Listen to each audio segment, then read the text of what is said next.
time. Yeah. So let's exchange digits and later arrange visits. Either your place or mine. Yeah. It's a D-U-D-D-Y. No, give it a try. Mic you up. However you want to clip it. Oh, yeah, order it. They played on the Hoosiers. He's Yeah. no, actually He played with the Hoosiers. Yeah, The AAU, yeah, not the actual Hoosiers. yeah. Yeah, that's what I was trying to say. You got it, buddy? This is the first time I ever worked with a Okay. Hey, y'all, hold up. Let's go. Let them get it out. Let them figure out what they're gonna do. That was just give me just like a brief background of like where you came, where you was born. First off, hospital. You can tell me hospital, city, state, all of that, and then just basically, your like from your kids till the time you got into the streets. So how that was like your home life, mom and daddy, and all of that. I was born in Upper Indiana at General Hospital. Yeah. Right now, I'm 72 years old. And I come out with You said 72 years ago. I said I'm 72 years old. So you said 72 years ago. You was born where?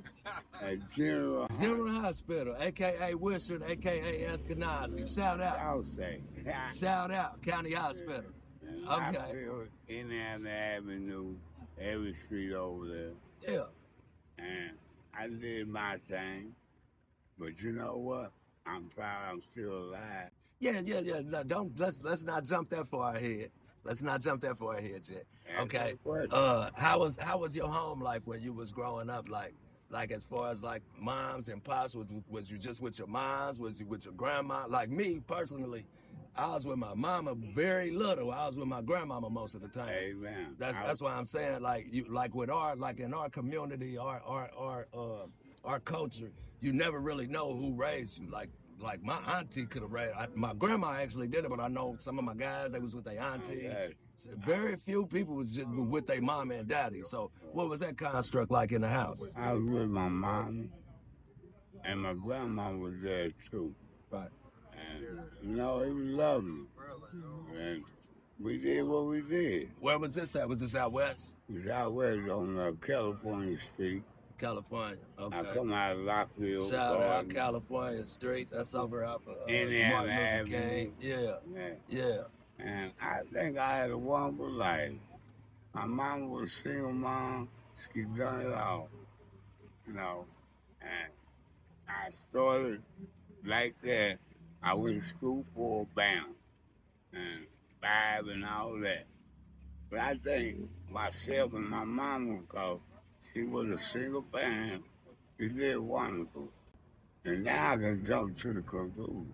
It's real, like, I know for a fact, that's why I spent most of my time with my grandmama, right? Amen. Because my mama was a single parent, and it was hard in the 80s and shit. It wasn't jobs for black women, and not even really black men. So, it's 70s, so it was even worse. I didn't experience that, thank God. But I know it had to be even worse. That's right. How was that like, though, growing up in the 70s? I growing up, we had a cold stove, and I went and got the damn charcoal and everything. You had a coal stove? In the dining room. Okay. For heat or for cooking? For heat and cooking. No, I had to raise my sisters and brothers. Man, nobody knows that type of shit was going on in Indianapolis in the 70s. Yeah, I'm talking about this 1977, 78, whatever. I take my little wagon on my sled and go out there at the coal yard and get a brown bag of coal. If I had to push it on the sled or in the wagon. And I bring it back to the coal store for my sisters and brothers. And, it was hard. Was you the oldest? Not really. How many, hold on, let me go back. How many sisters and brothers, how many siblings did you have? I got 7 brothers.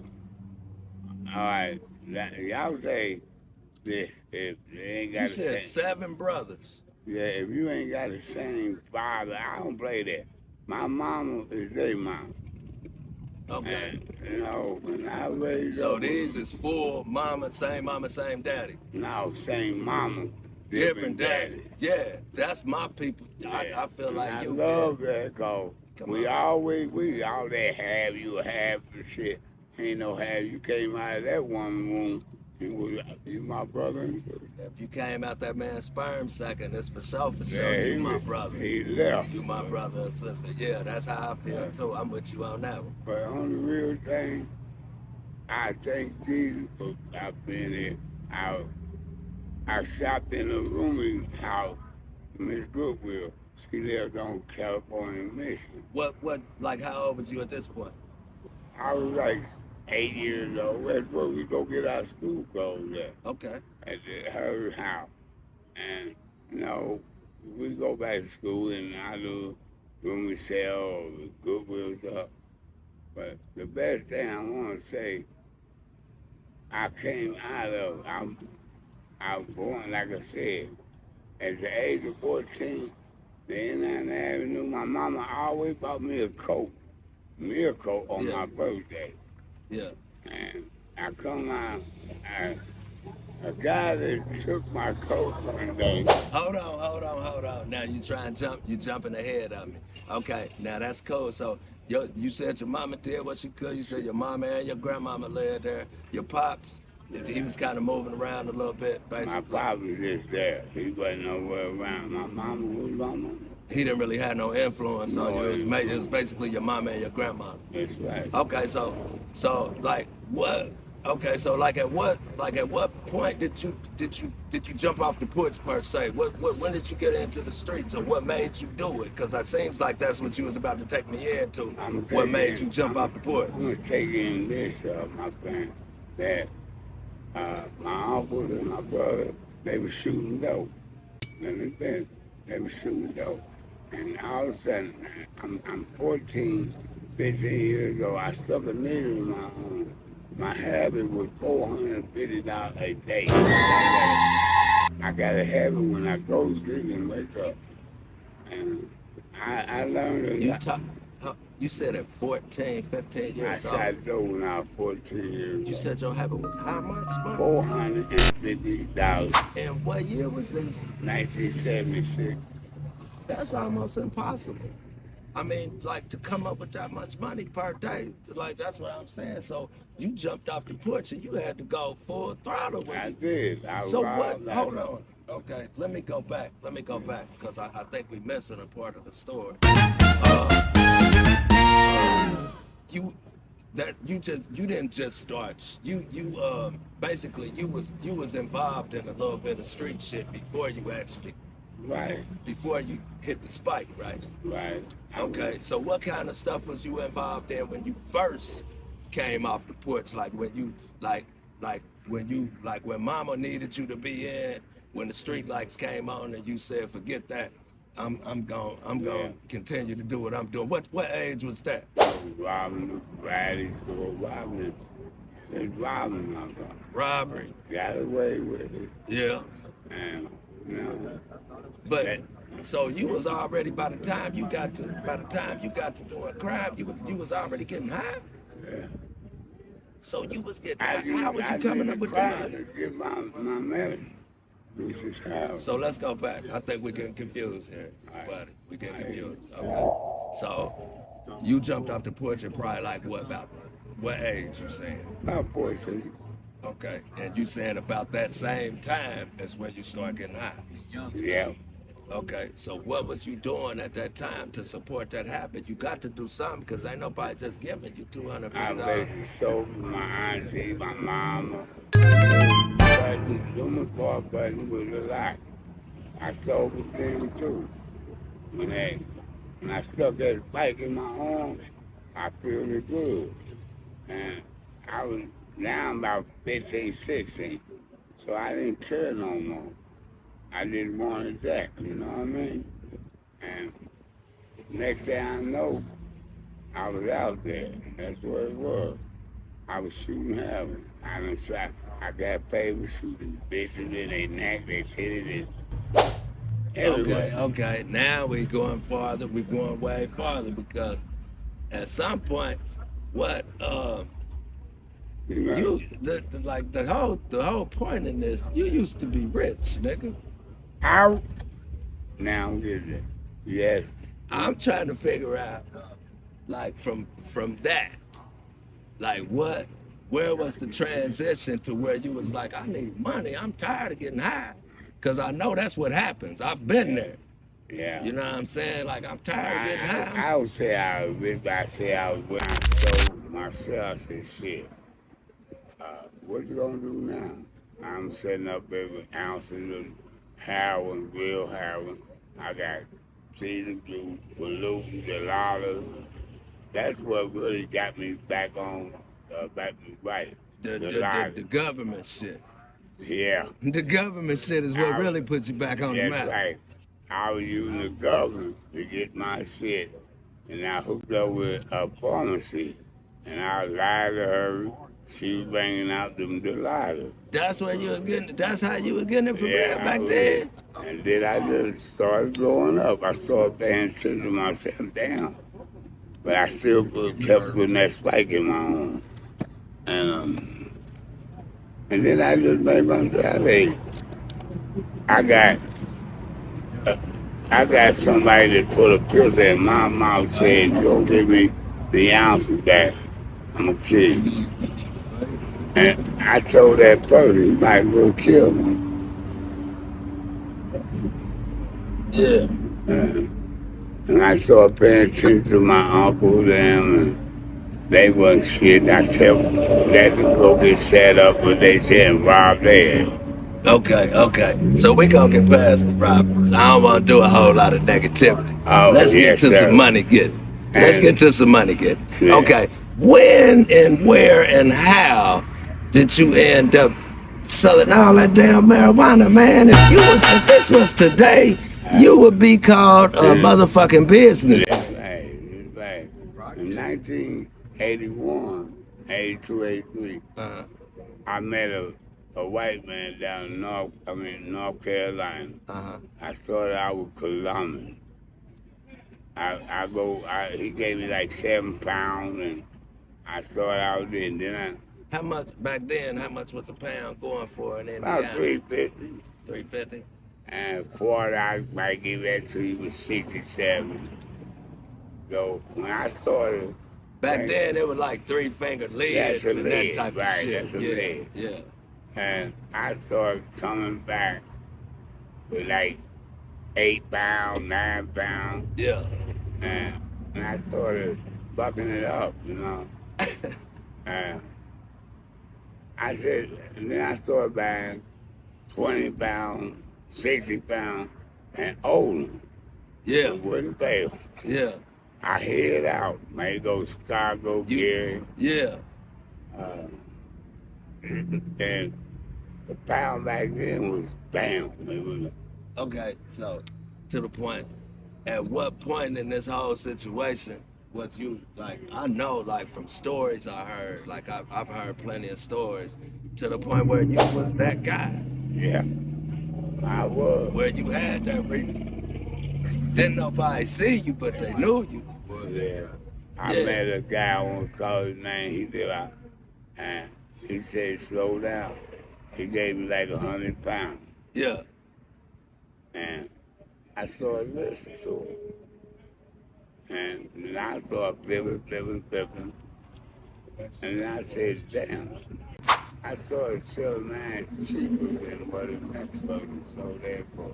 And he bought a quarter for me. He didn't fit it out. He sold it for 80.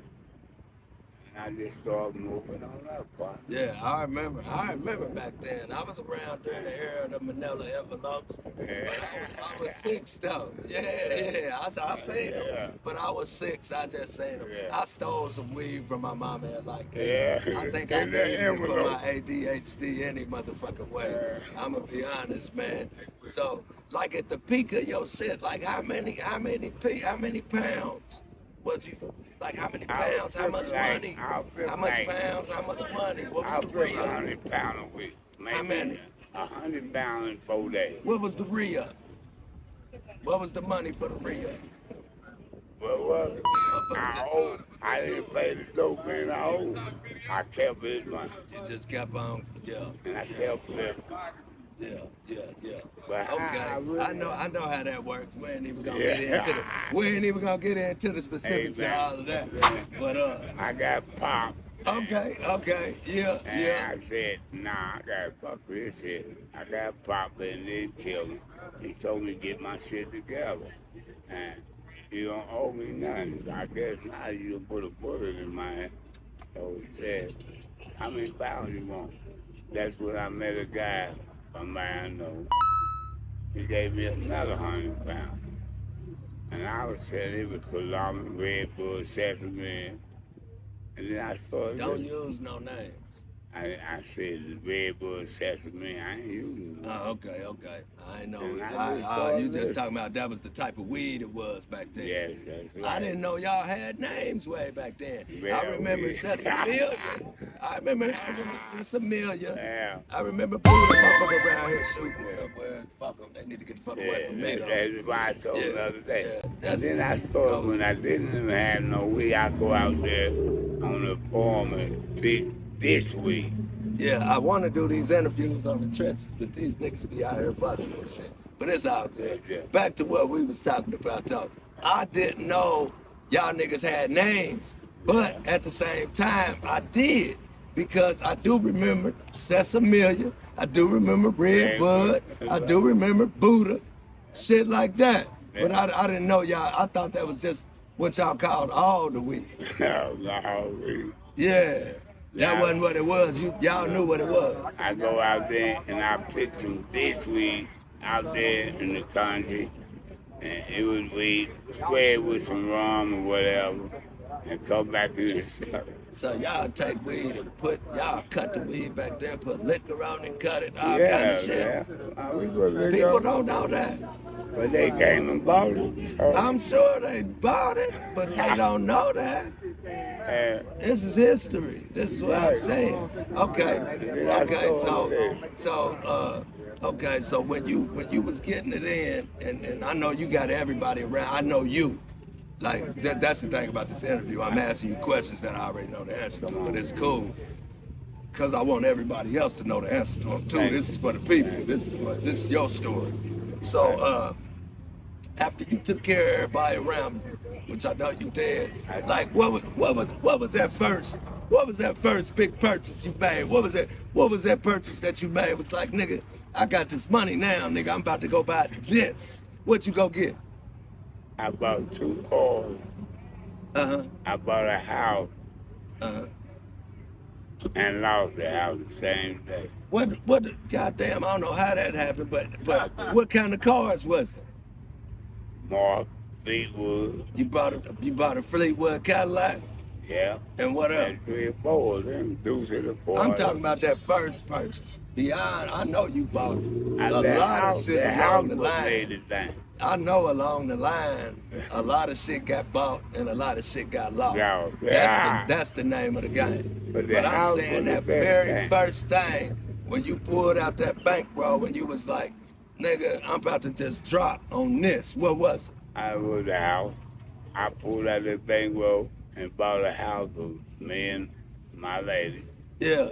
And I could leave. The white man said he wanted it back then. I was in the Alma in 86, 83, 84, 85. Real, that was before they was doing the tax Yeah, investigations ain't and that? shit. That's right. I never paid no tax. Yeah. I let my woman. So what happened to the house? I got it. Ended up selling it, but I went to the joint. Yeah, okay. It was like So you said you bought you a Cadillac first. What kind of Cadillac was that motherfucker? a 76, 78, 76 Fleetwood. yeah, old school. Was it a ham sandwich? A bro ham? It was a bro and you could What set color? gray. You could set it caramel gray. You could set it in the back and take it. What color? Caramel gray. Caramel gray. And you can sit in the back and think you're on the couch with the push through. Say that again. That You truck. can sit in the back and think you sitting on the couch. Yeah, I know exactly what you're talking about. I had a 7698. Ow! So I know And exactly I what you're got talking about. 3 more of them. Yeah, And I ran into a guy and told me to slow down. yeah. I didn't slow down. I And you started end up going to the joint. yeah, I was going to the joint, yeah. I was going out of town robbing a brother, Right. so when I first went to the joint, this was called, I called a murder case. How much time you did in the joint all together? I got 49 years then. I caught my murder when I was like at 17. 17, I Is it shot. documented? Huh? You did time for it? Yeah, they For got, a murder? I got 2 murders. You did time for it? Yes, sir. I was at 18 in Mississippi. That was 19, like What years was it? 81, 82. No shit. Yeah. Damn. Did you beat him or did you plead out? I didn't beat them. They sentenced me. I turned myself in because I had shot this motherfucker. No, that's cool. When you did your time. Yeah. You already done. So I'm let in me shut up and let you tell your story. I'm in Mississippi. I'm 18 years old. That was like 88, 89. Yeah. So I'm down there in Mississippi. I did 18 on that person. What? I did 18 on the first person. Straight? Straight. Okay. I got out like in the early 90s, whatever. Yeah. I caught another murder. You caught another murder. Yeah, I got 2 murders. How quick was that? How quick was it when you got out that you got another one? I ain't stay out for a year. Huh? But a year. 1 year. And you caught another one. Yes, You wasn't sir. playing with these motherfuckers. Yes, sir. I was what? I was a white man, greedy man, scared man, didn't know no better. I can dig it. I was down in Mississippi fighting for this, whatever. So when all of this is going on, like you had you got the money, you had the cars, everything. The women and the power came with it too. That's right. I was right in the joint sending money home and robbing motherfuckers in the joint. But before you even went to the joint, like, let's go back before that. Like when you was out and you was rolling, you had the power. And how did that feel having so much respect in the neighborhood? That's like dangerous. Thank you for that. It was dangerous back then. It was dangerous. I can say because I gave back to the neighborhood. I think a lot of my friends know disrespect that I gave back. Yeah. But I kept going back to the joint sending. I was working for the joint sending money home for them to do things. So when you when you had, because you had power, you had respect, you had money. When this was going on, you felt like at that time, like, did you ever like treat a motherfucker like how they didn't deserve to be treated just because you could? Yeah, I did that. I had no question asked. He's underground. No, I feel like they disrespect me. So I had to fight for this, fight my ass, and they disrespect me. Okay. So you said you did a lot of time. So you got kids, right? Yes, I do. How many children do you have? I got 6 girls and 7 boys. 6 girls and 7 boys. Doing 1. Yeah. I was fucking when I was in the penitentiary. That's something special right there. Love it. 6 girls, 7 boys. So when you was doing this time, did it affect like your relationships with your kids? In a way it did, but in a way it didn't. They came and said, man, how it's Spain. I'm down here because I did something wrong. All they wanted, they see me, hug me. How many women did you have these kids by? It had to be more than one. You're right. I got 5 women. 5 women. 5 women. And I don't know the rest of them. They in and out. Well, we ain't gonna worry about that. We ain't gonna worry about that. So, okay, moving forward. Like, let's move forward to today, man. How you and your kids, how your relationship with your kids now, and that, you know, since you spent so much time away from them, that's a lot of time. Like, and I imagine they're grown. Yeah. So, how the relationship with your kids now? Wonderful, but they tearing my ass up. And I still love them, and they love me. Yeah. They got older. They started, how we just doing this and doing that. I said, Mama ain't here now. Two of them mama ain't here. So Yeah. They all, rest in peace, God. They thank Right. No, I know. Yeah. I thank him and thank my kids. They growing up, they doing wonderful. Yeah. But, you know, it's still, the relationship is wonderful, though. They That's what's worry up. about me, but I tell them. That's what's up. Because a lot of times people can't prepare that. You know what I'm saying? Right. Like my pops, he was around, and I know you. we funked out. Yeah. I know you know He about. wasn't no joke, man. Yeah, but Yeah. we funked out or whatever, like when we really actually got a chance to actually be around each other. I was grown, he was grown. Yeah. Wasn't no judgment being passed, he passed. So, you know, I that's why I asked that question, because that's important to me. Like you Amen. really want that, relationship.